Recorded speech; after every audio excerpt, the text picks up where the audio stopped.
Creativity का process imagination से start नहीं होता, वो स्टार्ट होता है ऑब्जर्वेशन से। क्रिएटिव लोग दुनिया को ऑब्जर्व करते हैं।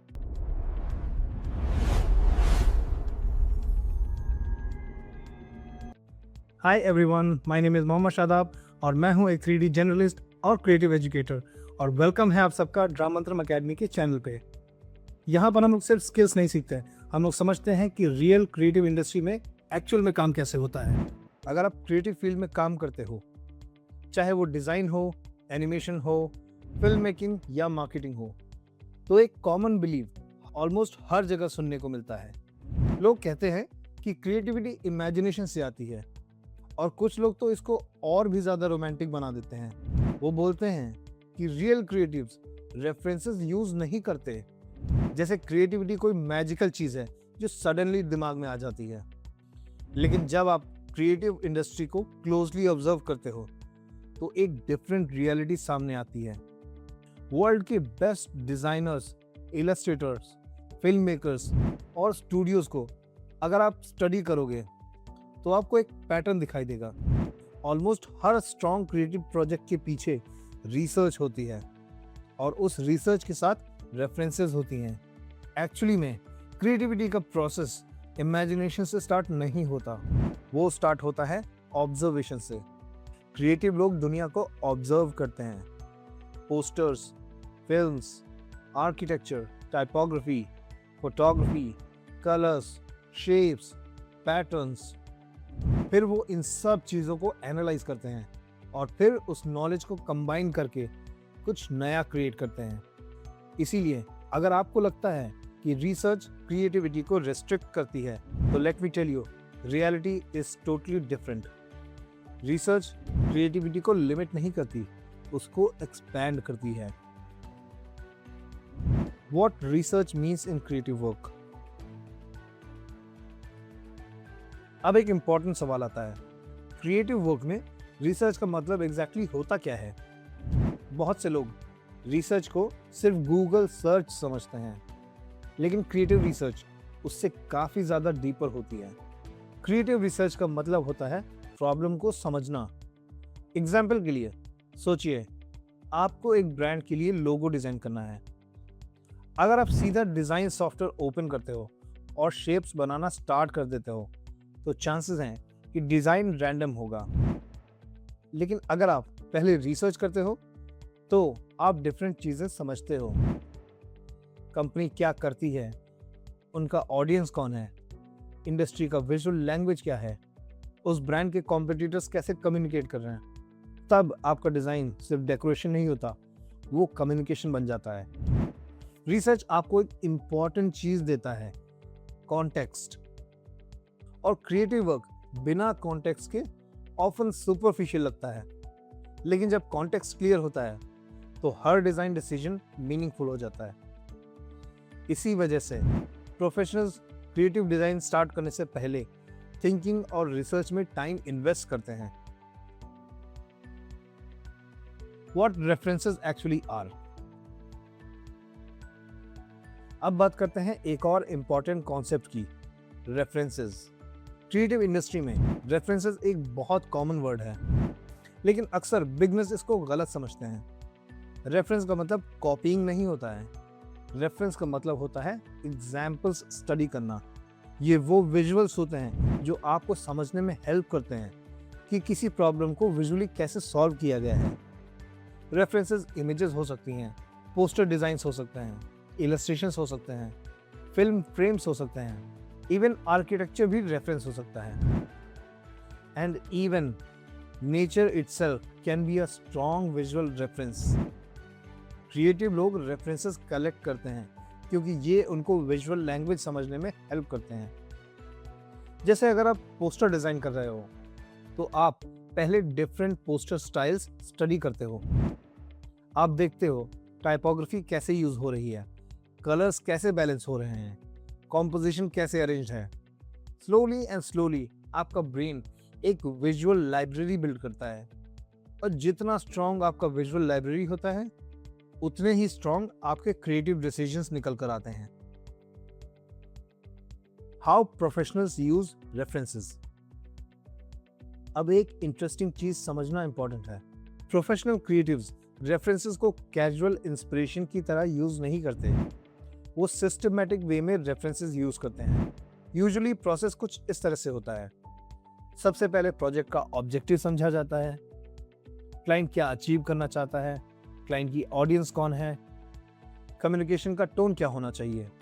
उसके बाद creative artist similar projects research करते हैं, फिर वो रेफरेंस कलेक्ट करते हैं, design styles, layouts, colour palettes, typography examples. इन सब रेफरेंसेस को कंबाइन करके एक मूड बोर्ड बनाया जाता है। मूड बोर्ड बेसिकली एक विजुअल डायरेक्शन होता है। ये क्रिएटिव टीम को भी क्लैरिटी देता है और क्लाइंट को भी एक आइडिया देता है कि प्रोजेक्ट किस डायरेक्शन में प्रोसीड होगा। और इंटरेस्टिंग बात यह है कि इस स्टेज पर एक्चुअल डिज़ाइन अभी तक स्टार्ट भी नहीं हुआ है, पहले विजुअल थिंकिंग होती है। इसी वजह से प्रोफेशनल स्टूडियोज का काम ऑफन मोर पॉलिश्ड और कंसिस्टेंट लगता है, क्योंकि वो गेस वर्क से काम नहीं करते, वो इन्फॉर्म्ड क्रिएटिव डिसीजंस लेते हैं। The difference between inspiration and copying. अब जब रेफरेंसेस की बात होती है तो बिगिनर्स के माइंड में एक कॉमन कंसर्न आता है। वो सोचते हैं, अगर मैं रेफरेंसेस देखूंगा तो क्या मैं कॉपी कर रहा हूं? ये कंसर्न समझना इंपॉर्टेंट है, लेकिन यहाँ पर एक क्लियर डिफरेंस होता है इंस्पिरेशन और कॉपीइंग का। कॉपीइंग का मतलब होता है किसी एग्जिस्टिंग डिजाइन को ऑलमोस्ट एग्जैक्टली सेम रिक्रिएट कर देना, same layout, same colours, same idea. ये ऑब्वियसली क्रिएटिव वर्क नहीं होता है। लेकिन इंस्पिरेशन बिल्कुल अलग चीज है। इंस्पिरेशन का मतलब होता है प्रिंसिपल्स को समझना। फॉर एग्जाम्पल, अगर आप एक पोस्टर रेफरेंस देखते हो तो आप उसको रेप्लिकेट नहीं करते हो, आप ऑब्जर्व करते हो।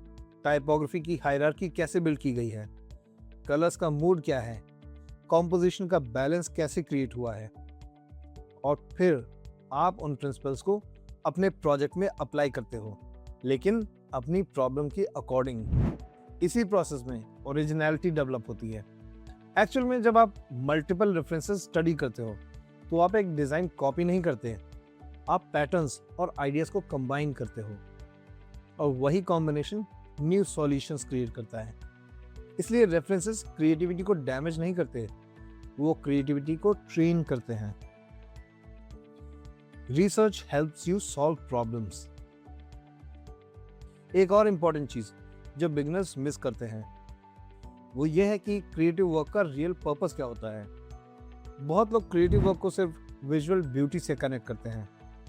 उनको लगता है कि अगर डिज़ाइन एस्थेटिकली प्लीजिंग है तो वो सक्सेसफुल डिज़ाइन है। लेकिन प्रोफेशनल क्रिएटिव इंडस्ट्री में क्रिएटिविटी का मेन रोल होता है प्रॉब्लम सॉल्विंग। हर प्रोजेक्ट के पीछे एक प्रॉब्लम होती है।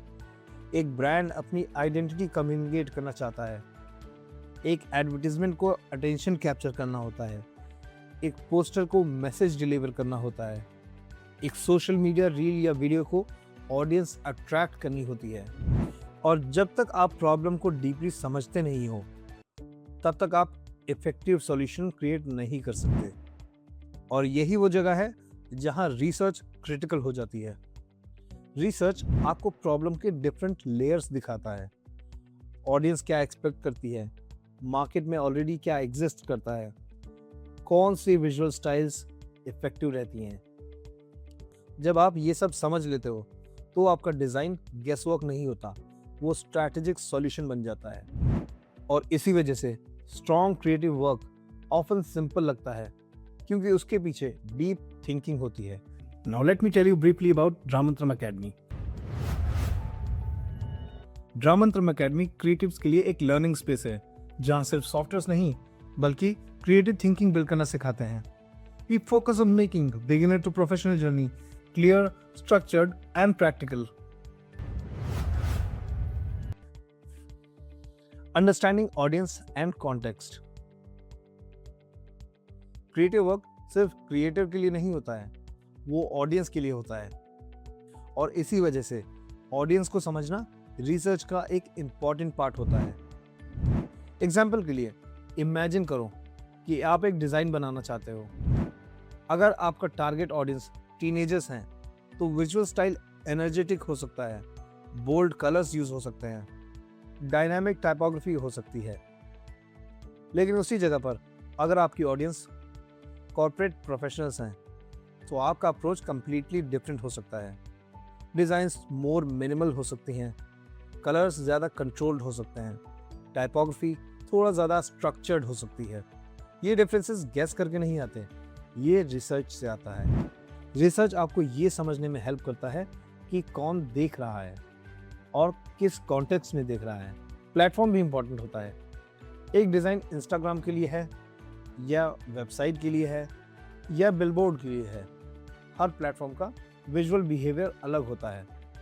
इसीलिए जब क्रिएटिव्स रिसर्च करते हैं वो सिर्फ विजुअल्स नहीं देखते, वो ऑडियंस और कॉन्टेक्स्ट दोनों को स्टडी करते हैं और इसी वजह से उनका वर्क ज़्यादा इफेक्टिव होता है।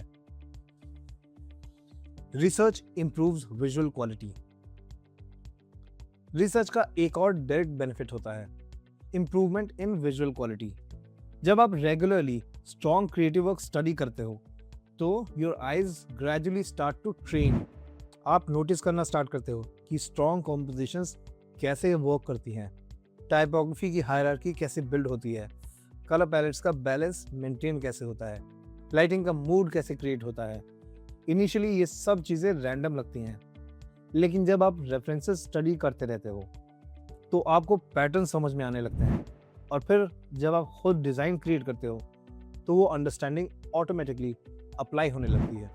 इसी रीज़न से प्रोफेशनल क्रिएटिव्स अपने फील्ड के बेस्ट वर्क को कॉन्स्टेंटली स्टडी करते रहते हैं। डिज़ाइनर्स पोस्टर डिज़ाइन देखते हैं, इलस्ट्रेटर इलस्ट्रेशन बुक्स स्टडी करते हैं, फिल्म मेकर्स डिफरेंट फिल्म के फ्रेम्स को एनालाइज करते हैं।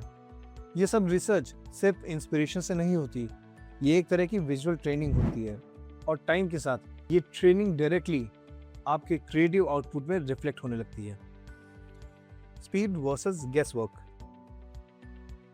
क्रिएटिव बिगिनर्स ऑफन सोचते हैं कि रिसर्च प्रोसेस को स्लो कर देता है।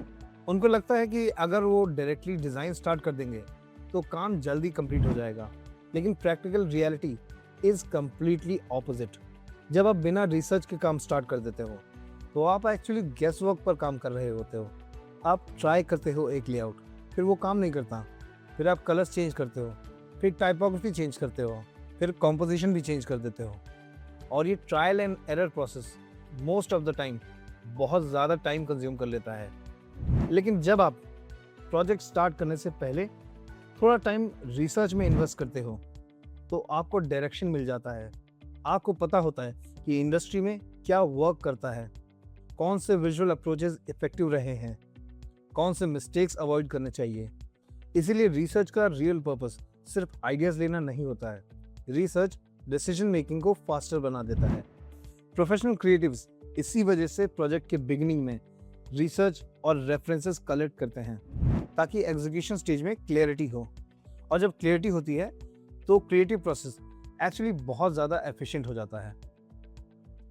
Building a personal reference library. अगर आप क्रिएटिव फील्ड में लॉन्ग टर्म ग्रो करना चाहते हो तो एक हैबिट डेवलप करना बहुत वैल्यूबल होता है और वो हैबिट है पर्सनल रेफरेंस लाइब्रेरी बिल्ड करना। Professional creatives often interesting visuals को कैजुअली इग्नोर नहीं कर देते हैं, वो उन्हें कलेक्ट करते हैं। Poster designs, illustrations, typography examples, brand identities, motion graphics, animation styles, photography styles, ये सब ग्रेजुअली एक पर्सनल कलेक्शन बन जाता है। आजकल तो ये प्रोसेस और भी ज़्यादा इजी हो गया है। आप डिजिटल फोल्डर्स यूज़ कर सकते हो, मूड बोर्ड टूल्स यूज़ कर सकते हो, रेफरेंस बोर्ड्स क्रिएट कर सकते हो। इम्पॉर्टेंट बात यह है कि रेफरेंसेस रैंडम नहीं होने चाहिए, उन्हें ऑर्गेनाइज करना हेल्पफुल होता है। एग्जाम्पल के लिए अलग अलग फोल्डर्स हो सकते हैं, typography references, layout references, colour pallets, animation references, brand design examples. जब आप रेगुलरली रेफरेंसेस कलेक्ट करते हो तो टाइम के साथ आपके पास एक पावरफुल रिसोर्स बिल्ड हो जाता है और जब भी आप कोई नया प्रोजेक्ट स्टार्ट करते हो तो आप क्विकली रेलेवेंट आइडियाज़ एक्सप्लोर कर सकते हो from your own visual library. ये हैबिट क्रिएटिव्स को कंसिस्टेंटली स्ट्रॉन्ग वर्क प्रोड्यूस करने में हेल्प करती है। Research in professional creative agencies. अब अगर हम प्रोफेशनल क्रिएटिव एजेंसीज को देखें तो रिसर्च उनके वर्क फ्लो का एक फंडामेंटल पार्ट होता है। लार्ज स्टूडियोज में और क्रिएटिव टीम्स में रेयरली बिना प्रिपरेशन के एग्जीक्यूशन स्टार्ट होता है। यूजुअली प्रोजेक्ट का प्रोसेस स्ट्रक्चर्ड होता है। सबसे पहले ब्रीफ समझा जाता है, क्लाइंट क्या अचीव करना चाहता है, ब्रांड की करंट पोजीशनिंग क्या है, टारगेट ऑडियंस कौन है। उसके बाद रिसर्च फेज स्टार्ट होता है। टीम इंडस्ट्री एग्जांपल्स एनालाइज करती है, कॉम्पिटिटर विजुअल्स स्टडी किए जाते हैं, मूड बोर्ड्स क्रिएट किए जाते हैं, विजुअल डायरेक्शंस एक्सप्लोर किए जाते हैं। इस स्टेज पर creative team multiple possibilities discuss करती है। कौन सा अप्रोच ब्रांड के लिए बेस्ट होगा, कौन सा स्टाइल ऑडियंस को रेजोनेट करेगा, और फिर उस रिसर्च के बेसिस पर डिज़ाइन एग्जीक्यूशन स्टार्ट होता है। इसी स्ट्रक्चर्ड वर्कफ्लो की वजह से agency projects often more cohesive और स्ट्रैटेजिक लगते हैं, क्योंकि उनका क्रिएटिव वर्क सिर्फ एस्थेटिक्स पर बेस्ड नहीं होता, वो रिसर्च ड्रिवन थिंकिंग पर बेस्ड होता है। Becoming a thinking creative professional. अब अगर हम इस पूरे डिस्कशन को समराइज करें तो एक इम्पॉर्टेंट आइडिया सामने आता है। स्ट्रॉन्ग क्रिएटिव वर्क सिर्फ इमेजिनेशन का रिजल्ट नहीं होता है, वो ऑब्जर्वेशन, रिसर्च और अंडरस्टैंडिंग का रिजल्ट होता है। जो क्रिएटिव्स सिर्फ टूल्स पर फोकस करते हैं वो ऑफन एग्जीक्यूशन तक लिमिटेड रह जाते हैं, लेकिन जो क्रिएटिव्स रिसर्च और थिंकिंग डेवलप करते हैं वो ग्रेजुअली क्रिएटिव प्रोफेशनल्स बन जाते हैं। वो प्रॉब्लम्स को डीपली समझते हैं, वो विजुअल लैंग्वेज को एनालाइज करते हैं और वो इन्फॉर्म्ड क्रिएटिव डिसीजंस लेते हैं। इसीलिए अगर आप क्रिएटिव फील्ड में ग्रो करना चाहते हो तो एक सिंपल हैबिट अडॉप्ट कर सकते हो। Observe more, study more and collect references. और क्रिएटिव प्रोसेस को सिर्फ मेकिंग प्रोसेस की तरह नहीं बल्कि थिंकिंग प्रोसेस की तरह ट्रीट करो, क्योंकि अल्टीमेटली क्रिएटिविटी का रियल पावर इमेजिनेशन में नहीं होता, वो होता है अंडरस्टैंडिंग में। और जब अंडरस्टैंडिंग स्ट्रांग होती है तो क्रिएटिविटी नेचुरली स्ट्रांगर हो जाती है। And that's all for this video. अगर इस वीडियो ने कॉन्सेप्ट थोड़ा क्लियर किए हैं या लर्निंग प्रोसेस थोड़ा सिंप्लीफाई किया है तो please give it a like, because इससे हमें पता चलता है कि हमारा टीचिंग अप्रोच सही काम कर रहा है। और अगर आप बिगिनर हो तो कमेंट्स में प्लीज बताना कि सबसे ज्यादा कंफ्यूजिंग एंड चैलेंजिंग पार्ट कौन सा लगा। और अगर आप अपनी क्रिएटिव जर्नी स्टार्ट करना चाहते हो या क्रिएटिव टैलेंट को अपस्किल करना चाहते हो इन अ स्ट्रक्चर्ड वे तो please check out the Dramantram Academy website. I share the website link in the description. और तब तक के लिए कीप लर्निंग, कीप ड्राइंग। मिलते हैं नेक्स्ट वीडियो में।